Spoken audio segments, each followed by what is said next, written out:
안녕하십니까, 정인태입니다. 의문사 묻힐 줄 알았나 대사관 통해 전 세계로. 네, 이 의문사 문제, 이거는 반드시 뿌리 뽑아야 할 그러한 상황이다, 저는 그렇게 보고 있습니다. 특히나 종교 범죄적 상황에서 보면은 의문사가 많이 발생이 됩니다. 그래서 과거의 사건들도 보면은 사람들이 사망하게 되고 그 사람들을 마치 무슨 생명수로 살린다 하면서 그 시신을 가지고 뭐 생명수를 발라 가지고 그것을 다시 부활시킨다, 뭐 이런 식으로 해가지고 많은 사람들의 이 의문사 문제, 또 아주 황당한 그러한 사건들이 많은 그러한 부분들을 우리가 알 수가 있습니다.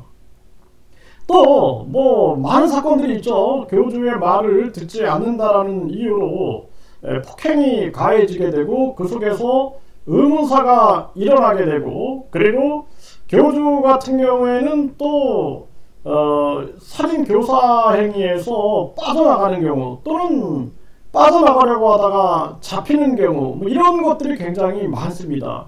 그래서 이 반사회적인 종교에서 왜 이런 의문사가 일어나는가, 결국에는 합리와 이성을 상실하게 되는 거죠. 교주가 신격화가 되고, 신격화된 상황에서 교주의 말은 절대 진리, 절대 명령이 되는 것입니다. 그리고 그 신도들은 절대 순종을 하게 되는 것이죠.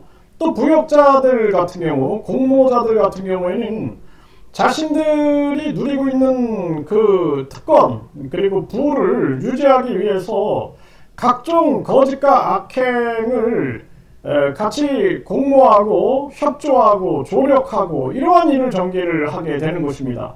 그래서 이번에도 23년 징역을 받은 그 교주 같은 경우에도 그 교주뿐만 아니라 주변의 부역자들이 다 잡혀 들어가는 그러한 사태가 벌어지게 되는 것이죠. 그래서 이 의문사라는 것이 이러한 신격화 속에서, 잘못된 순종 속에서 계속 벌어지고 있는 그러한 상황들이 있는 것이죠. 그리고 또 많은 교주들의 이 반사회적인 교주들의 이 특성들을 보게 되면 자신들이 뭔가 치병을 한다, 치료를 한다, 이런 식으로 해가지고 거기서 병원에 빨리 가야 되는데, 또는 119를 빨리 불러야 되는데, 약을 먹고 합리적인 치료를 받아야 되는데 그런 것들이 막혀가지고 병을 키우고, 그리고 그것으로 인해서 사망하는 그러한 사건들이 많이 터지고 있습니다.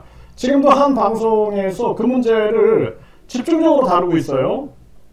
사람들의 일거수일투족이 또는 행위를 모두 다 허락을 받고 하게끔 해가지고 가스라이팅 해서 의문사가 발생이 되는 그러한 사건들이죠. 그래서 지금 이제 이 많은 제보를 받다 보니 어떻게 만병을 통치할 것처럼, 만병을 통치하고 그리고 다 치료할 것처럼 그렇게 얘기하는 반사회적인 이 교주들 속에서 보면은 사망자 소식들이 막 들려오는 것입니다. 그런데 그 사망자들이 보면은 불합리한 어떤 지시, 이런 것들이 있었던 경우가 상당히 많아요. 병원에 가야 되는데 이 잘못된 인도를 하는 거죠. 병원보다도 그 반사회적인 그 교주의 뭔가 계시라든지 각종 주술이라든지 여기가 이제 우선이 돼버리는 그러한 상황들,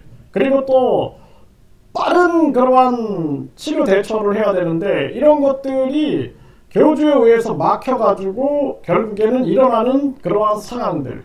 그리고 이제 교주들이 보면은 각종 치료를 자신들이 이제 수행을 한다라고 하고 또 각종 영적인 능력을 준다라고 하지만 계속 연속해서 주변에서 사람들이 막 죽어나가는 거예요. 막 죽어나가니까 사람들은 왜 그러지?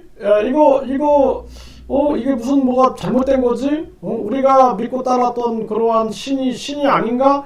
이런 부분들에 대한 현타가 오기 시작하는 거죠. 그러다 보니 많은 사람들이 의문사를 제보하게 되는 것입니다. 그래서 이러한 의문사가 절대 묻히지 않는다. 절대 묻히지 않고 이것을 반드시 밝혀내고 심지어는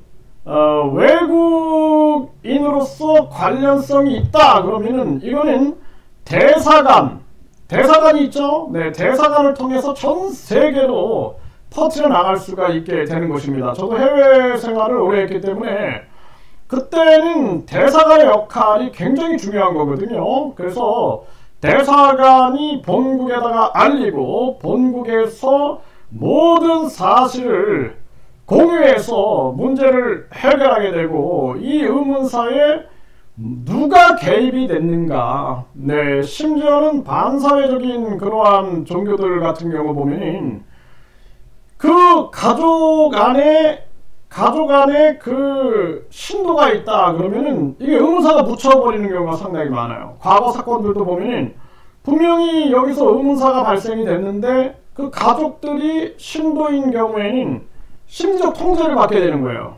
교주에게 심리적 통제를 받기 때문에 결국에는 본의 아니게 공모자가 되는 그러한 경우들도 상당히 많습니다. 그렇기 때문에 참 가슴 아픈 비극이 계속 만들어지는 경우가 많이 있는 것이죠. 그래서 의문사가 발생이 된다 그러면은 그 의문사, 특히 뭐 외국인이 관련되어 있다 그러면은 대사관을 통해서라도 전 세계에 모든 것을 알려나갈 수가 있다라는 것이죠. 그래서 피해자들은 적극적으로 제보를 해줘야 되고, 그리고 그 가슴에 맺힌 천추의 한들을 다 풀어내야 된다. 저는 그렇게 보고 있습니다. 그리고 또 과거의 사례들처럼 그 가족들이 신도 상황에 놓여져 있을 때는 다 묻혀버리는 거예요. 다 묻혀버립니다. 그런데 가족들이 깨어났다 그러면은 그때는 모든 문제를 적극적으로 해결할 수 있는 그러한 순간으로 가게 된다라는 것이죠. 그래서 세상에 가려질 것은 없다라는 것입니다. 손바닥으로 하늘을 가릴 수가 없는 것이죠. 네, 그래서 지금 대한민국에도 많은 또 이렇게 외국인들이 와 있고, 그런 외국인들 같은 경우에도 반사회적인 종교의 피해자들도 굉장히 많이 있는 거예요. 그래서 그런 피해자들 같은 경우에도 결국에는 진실을 대한민국이든 어떤 나라든 간에 대사관이 있기 때문에 대사관을 통해서 철저한 진상 규명을 하고, 그리고 그 나라 저 나라 할 거 없이 모두가 경찰이라든지 정보기관들이 다 연결이 되어 있습니다. 네, 그래서 정보기관들 그리고 경찰 연결해서 움직이게 되면 밝혀지고, 그리고 진실이 드러나는 것은 어렵지 않은 문제다. 저는 그렇게 보고 있고, 제 해외 생활 경험에서도 저도 해외 생활에서 제 주변에 있는 사람들이 의문사를 당하는 경우가 상당히 많았어요. 네, 그런데 그런 것이 그냥 묻혀지지 않는다라는 것입니다. 그래서 이런 모든 부분들이 철저하게 조사되고 철저하게 규명되어야 된다. 저는 그렇게 말씀을 드립니다.